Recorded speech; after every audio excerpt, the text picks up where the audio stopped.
Thank you all for coming. I'm Hannah. I'm the founder and director of Try Together. We're really excited to put on this new sort of experimental series of speakers who also believe in education, equity, and community in some way, shape, or form, which is really the foundation of our mission. We have the wonderful Priya Lane with us today. She is the director of BizGrow at the Lawyers for Civil Rights and does amazing work that I'm really excited to have her tell you about. So I will just let you get started. Hi, everybody. My name's Priya Lane. I direct a project at LCR, Lawyers for Civil Rights. Um, LCR has been in existence in Boston for the past 56, I think, or so years now. We do traditional civil rights litigation, so education, police misconduct, um, voting rights, lots of voting rights. We run the largest nonpartisan um, voting election protection on election day. I was in New Hampshire this past election day. We do a lot of immigration, especially um, currently, we have a lot of immigration work we're doing. And also just a lot of sort of those traditional civil rights litigation in kind of hand in hand with that for the past 26 years or so. We have a small business project that's now called BizGrow. It used to be called the Economic Justice Project. And we work with entrepreneurs, mostly minority, immigrant, and woman-owned small businesses, through the life of their business for any sort of legal issue they might have. So, around 90% of our clients are people of color. Around 60% are women. I think that's because women are better at asking for help when they need it. And around 45 to 50% of our clients are immigrants. And so we connect small business owners with legal services through a whole variety of different ways. Um, I'm gonna drop, well, if I can figure out how. I wanna give you guys, okay, Hannah, I can only send it to you, I think. I will send it to everyone when you Okay. send. So this is our website at LCR. And then also if you click on BizGrow or go to the second link, that's specifically the small business work. Um, and you can scroll down and kind of see some of the different ways that we work with small businesses. Um, and so we have office hours every Friday where me or my colleague Roz sit on Zoom and just wait for someone to come ask us questions. A lot of these like nitty-gritty legal issues can be answered quickly, but can also pose like a really like stopping point for small businesses. Um, you know, and as we all know, like when you're running a small business, the thing you're best at is what the business does, not necessarily what the legal aspects, which is fine unless you're a lawyer, right? And so some like contract term or some conversation you had with an employee or something like that that might really be kind of a sticking point and like a point that you're obsessing over as a small business owner, we want to make sure that we can kind of address that quickly. So every Friday we have office hours. Every other week we have a legal clinic. If you have an issue that needs more time or needs sort of a specialist. I'm a like general corporate attorney and have seen sort of legal issues in all the different areas of small businesses in my career, but sometimes, maybe you need to talk to like a specific kind of intellectual property attorney, for example, or a corporate attorney who writes a specific kind of contract or something like that. So we have clinics every other weeks with big law firms who provide those services for free, and we can set you up with an appointment to talk to an attorney for half an hour over Zoom and get those answers that you need.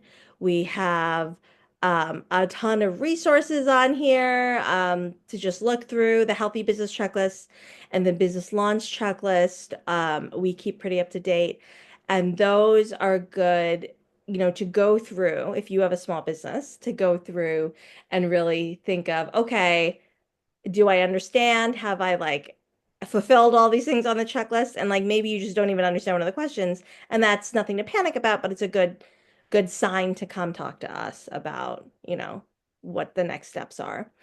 Many And of I have done for Try Together. Anna has done numerous times and we've helped.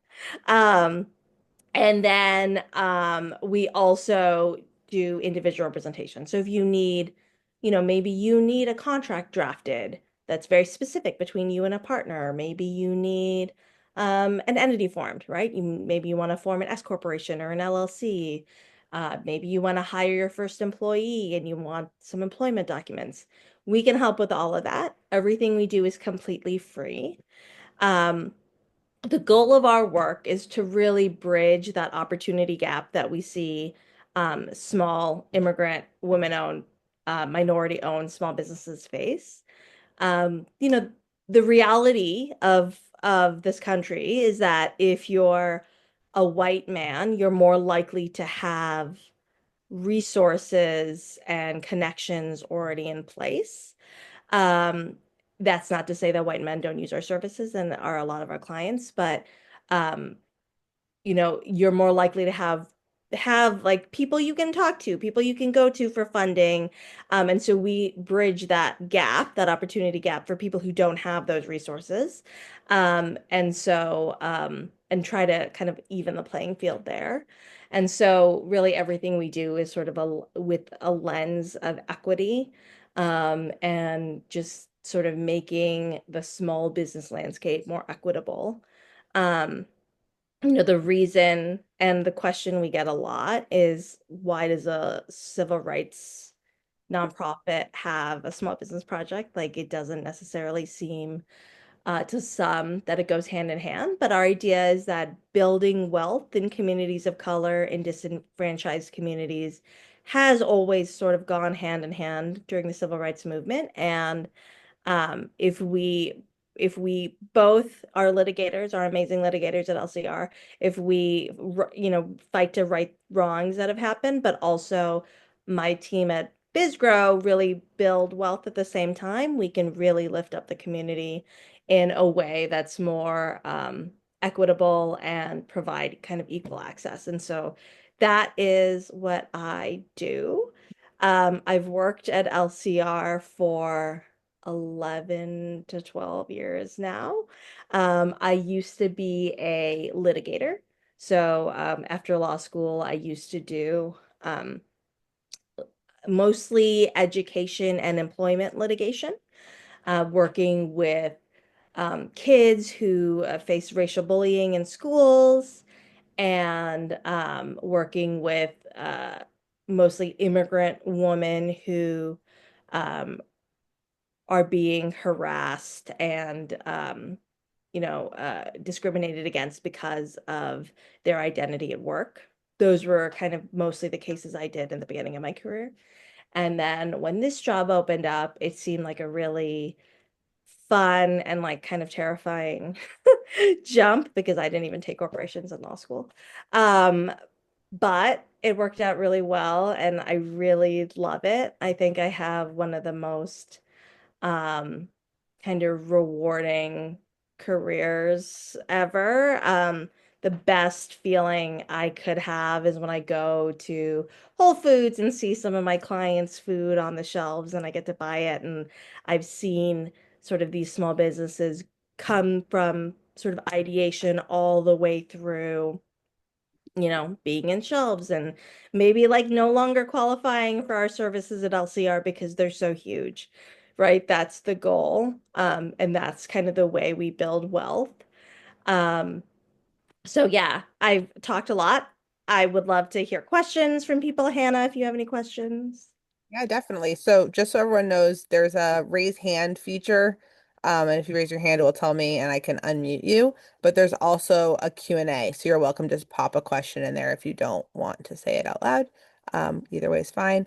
I was wondering how, percent wise, but like give or take, how many of these requests are what you would consider like a little detail thing? Like, oh, they just went to the wrong form, but now we told them that they actually were using the form for this kind of entity or whatever, versus like litigation-y things. Yeah, I would say for the small business work, the vast majority of people I can talk to, we can sort of wrap it up neatly with a bow in like a half hour or so. Like, a couple hours, half hour.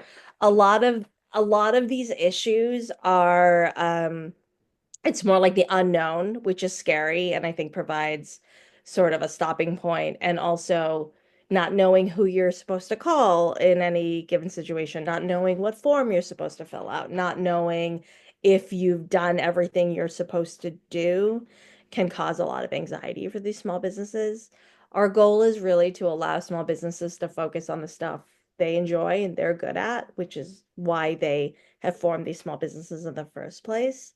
The vast majority of our clients, start businesses because they've been mistreated in the workplace, right? Like they've been in larger corporations or settings where they feel like their identity was not valued and that they were not treated correctly. And so they are creating better businesses for their communities and hiring from within their communities. And so we want the businesses to be able to focus on that amazing work. And, we can help them take care of kind of the nitty-gritty legal stuff. Amazing. And someone asked, what do you see as the future direction for the work that you and your team do? Oh my God, amazing question. Let me tell you about BizGrow Central. So next year in 2026, we are opening BizGrow Central. It'll be by our office in Boston. Um, we're moving locations, and our new office will be our home, as well as we're opening a co-working accelerator space for small businesses. And so you can sign up, you can come in, you can work on your business there, you can use free printing, you can have snacks, and you can chat with us. We're gonna have office hours, we're gonna have attorneys for the day, business professionals for the day, marketing professionals for the day, everything you might need for your small business, and everything is free, like everything else we do. And so we're really, really excited about opening BizGrow Central in 2026, hopefully in the spring of 2026. And stay tuned for more information about how you can sign up. That's going to be amazing. The next question was a clarifying question. Are your services free for nonprofits only? Actually, we work with for-profits. And so we don't, so if you are a nonprofit, you want to go to Lawyers Clearinghouse, which is a similar organization to ours, but that works with nonprofits. BizGrow works primarily with for-profit organizations, right? Our whole goal is to build wealth. And so I work with small businesses 24 hours a day that are selling things, making things, and charging for their services. And so we do ask some questions about household income only when we're looking to match you with an attorney. But like Hannah asked earlier, most things can be solved short of that. And so the vast majority of um, our services are well, everything is free, and the vast majority are accessible to everyone as long as you have a need. Awesome. Love the next question. How is your organization able to provide these free services? What are your fundraising efforts? Yeah. LCR has pretty diverse fundraising. We work we have an amazing development director who we get funding from all the big foundations, Boston Foundation, Himes. Um, I'm not gonna list everyone, but all the amazing foundations here. We also receive a lot of donations from law firms. So these same law firms that work with us to provide free legal services also donate a lot of money. The idea that they do a lot of their pro bono work through us, and they also donate a lot of their extra profits to us, which is great. And then we're also really grateful and lucky to have received large grants. Like we got one of Mackenzie Scott's $1 million grants um, last year. And that is part of the big impetus to opening BizGrow Central, that large grant. Awesome. Um, Jasmine raised her hand. I think I called on you, Jasmine, but let me know. Hi, can you hear me? Yep. Yeah. Hi, Priya. I wanted to ask if you have like one success story from your work at LCR that you could share. I have so many. Let me Okay, so when I actually like 7 years ago, um, yeah, I had just had a baby, and also this woman who was taking one of our classes. We have a series of classes where food entrepreneurs could come in and kind of figure out if food is the right business idea for them. Especially for immigrants, it food is kind of the thing that is like most easy and transferable to like share right away when you move to a new country, food from your home. And so we work with a lot of food businesses, which is awesome for me, as obvious. And so she came, and we were kind of both in this journey of trying to make baby food. If anyone here has Hannah, I think you probably have gone through similar. Did not go well. Yeah, of like pureeing and making our own baby food, right? And so I was like especially into it because this was like a professional food business who wanted to do baby food. And what was really interesting and unique about her business is that she wanted to really highlight these sort of heritage fruits and vegetables and things from other countries that immigrants still make for their babies, like coyote squash, right? Stuff that like we don't necessarily make in the US, but depending on your background, your family kind of still makes. And so she wanted to kind of bring that to scale. And so lots of conversations about like, okay, like how do we do it? How do we import? How do we package? How to like what kind of brand is it, right? Um, she put in a crazy amount of work over the years. She now has a really, really cool tot cafe in JP called Little Cocoa Bean Co. You can go and like it's like a restaurant for toddlers. And there's a play space. You can have parties there. She also has like this awesome line of like baby products that are all like organic and wonderful. And like her family is from the I believe the islands. I think she's Caribbean, maybe. Hopefully didn't get that wrong. But she, brought a lot of her cultural background to kind of the food, and hired a team of chefs from all over the world to kind of put their input in. So go check out Little Cocoa Bean Cafe if you're in the JP area and you have a child. So that's one great example. And since we're on food, another one, so there was no way to get a cupcake in Dorchester, which is like insane. And so like 8 years ago, um, Teresa Maynard came to us and was like, she was working at Harvard or one of the universities, and she was like, um, I am from Dorchester and all I want is like a cupcake. She was pregnant. All I want is like a cupcake and I like can't get it. And it's like ridiculous. Like why like all the fancy cupcake places in like Cambridge and all this stuff. And so she worked really hard. She got a bunch of huge like life-changing grants from the city of Boston. She ended up quitting her job, and Sweet Tea's Bakery is amazing. She won Best Chocolate Ganache in Boston like 4 years in a row or something. It's like so good. Like I can't convey how good these cupcakes are.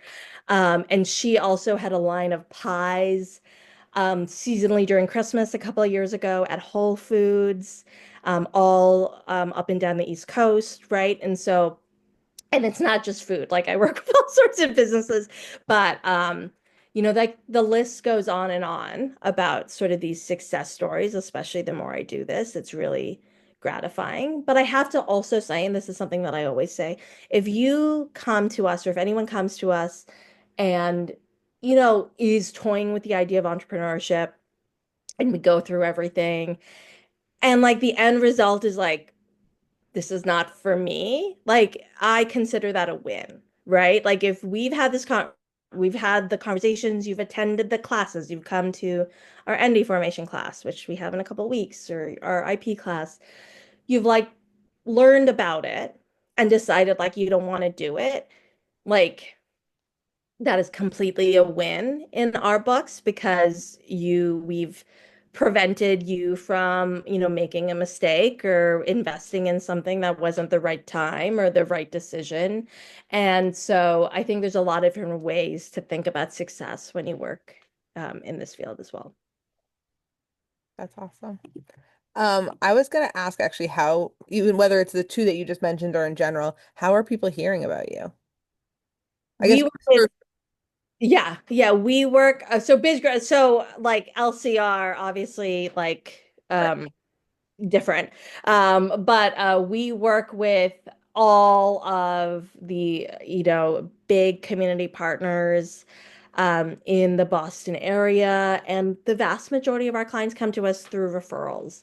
And so without, boots on the ground community partners who trust us and know our work and work with us and who send clients our way, we wouldn't, we don't want to be a secret, but we would be a secret.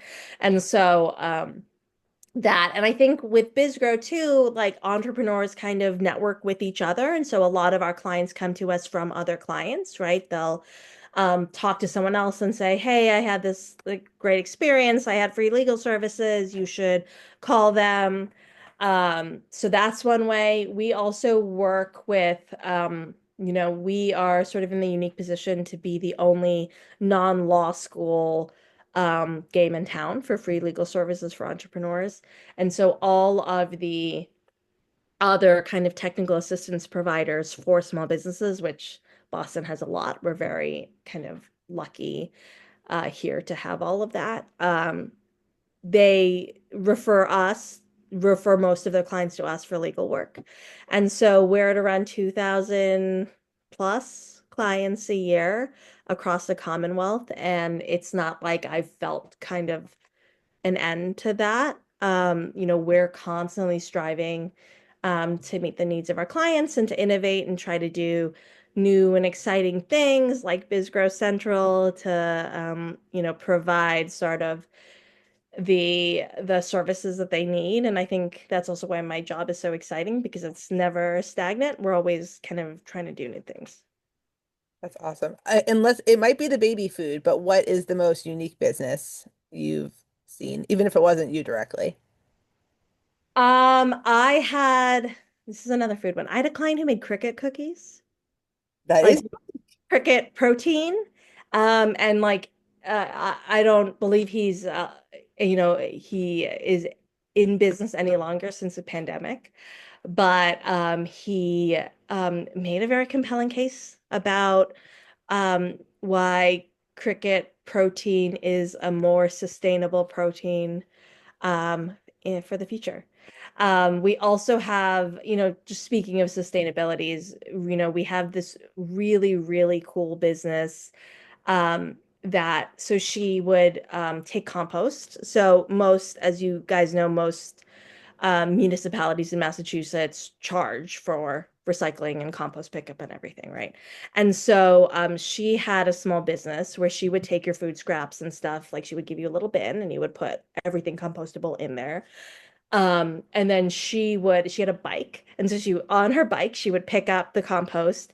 And she had like little, I think she upgraded to an electric car when her business like took off a little more. But so a renewable resource, powered, vehicle. Um, and she rented some space from a farmer, but the way she paid rent was through compost, right? So she would pay the farmer for use of his, like, whatever, how much land he let her use, through compost because he needed it for his farm. She would offer the compost back to the customers to offset their costs too, but often they didn't need it because how much compost does like a person gardening need? And so they would often say, no, no, keep the rest. Like this is still cheaper than, well, one, I'm doing something good for the environment, right? Which I prefer. But two, this is still cheaper than like going through the town.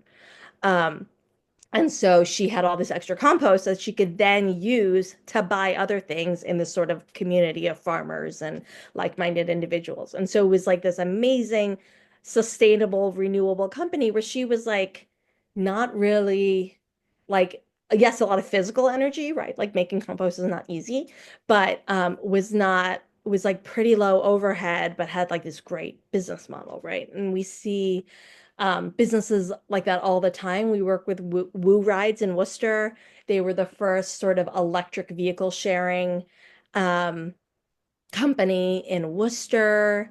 And so there's a lot of very cool businesses that are very forward looking, that we see all the time. So it's a constant kind of fun joy to see all the small businesses. That is that is much more unique, both of those, than what I was ready for. So Um, if no one else has any more questions, I just want to thank everyone for coming. I especially want to thank Priya for spending her evening with us. I really appreciate it. I want to thank BEK Hauling and Cleanup for sponsoring us tonight. Much appreciated. As you all know, we provide free tutoring for children, teens, and young adults in foster care. We've also now opened it up to not just children in foster care, but those adopted out of foster care and in kinship care. We are always looking for volunteers. If you, maybe you know a student who should be referred, maybe you want to sponsor, maybe you want to donate, maybe you have friends who want to volunteer. There's a lot of reasons to reach out for us. So I'm putting our website in the chat as well, although probably you found us by now. Thank you all for coming. And if you come up with any questions, feel free to reach out and I'll pass your questions on to Priya. But thank you again, Priya. Thanks, guys. Bye, everyone.